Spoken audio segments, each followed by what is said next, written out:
এখন আমাদের জীবনে যে ব্যাপারটা আসে, অ্যাস্ট্রোলজি কিন্তু আপনার রাইট একটা রুট দেয় এবং সেভাবে যেতে বলে এবং বলে যে আপনার লাইফটা এইভাবে এভাবে যেতে পারে, কিন্তু ফিউচারটা ওইভাবে যেতে পারে। তো destiny, our future is not a fixed. We have so much power within us. আমাদের নিজেদের ভিতর এতটা পাওয়ার বা শক্তি আছে যে আমরা চাইলে অনেক সময় যেটা হয়, অনেক ধরনের কিছু মানুষের রেয়ার বা মারাত্মক রকমের রোগ হয়। তখন দেখা গেল রিপোর্টে একটা কঠিন টাইপের একটা রোগ আসলো, ধরা পড়লো সেই ব্যক্তিটা। তখন সে ব্যক্তিটা ভেঙে পড়লো, তার পরিবারের পক্ষ থেকে ভেঙে পড়লো। তখন কিন্তু ডক্টররা বলবে এবং সমস্ত মানুষজন, সমস্ত ভালো ভালো লোকজন যারা আছেন শুভাকাঙ্ক্ষী, তারা বলবে মহান আল্লাহ তাআলার উপর ভরসা রাখো, এটা কিছুই না, এমন আছে রিপোর্ট ভুলও হতে পারে, তুমি ঠিক হয়ে যাবে।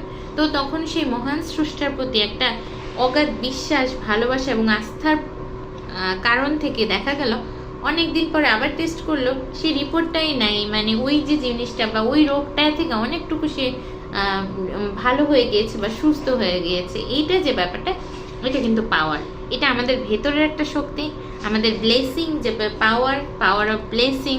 তারপর সমস্ত মানুষের এনভায়রনমেন্টাল স্ট্রাকচার, দোয়া, ভালোবাসা।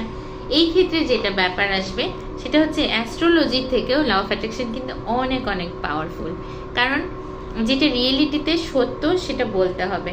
তবে অ্যাস্ট্রোলজি থেকে আপনি একটা স্ট্রাকচার পাবেন, লাইক এ ওয়াচের মতো।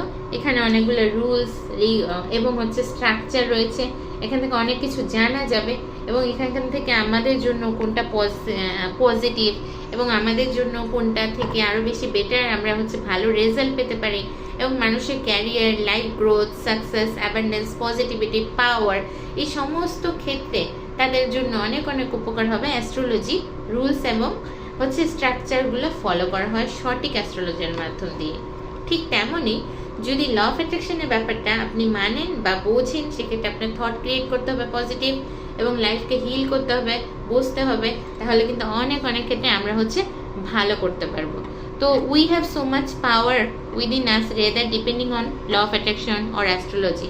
Read think and grow rich, law of success by Napoleon Hill বলেছেন, this book will change your destiny if you can understand.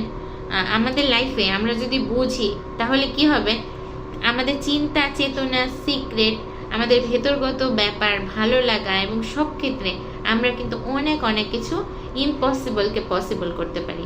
সেক্ষেত্রে যেটা হবে, সমস্ত ক্ষেত্রে আপনার পজিটিভ থাকতে হবে, পজিটিভ ভাবতে হবে এবং আপনার চিন্তা চেতনাগুলোকে সঠিক রাখতে হবে। তাহলে সঠিক ডিরেকশনের মাধ্যমে, সঠিক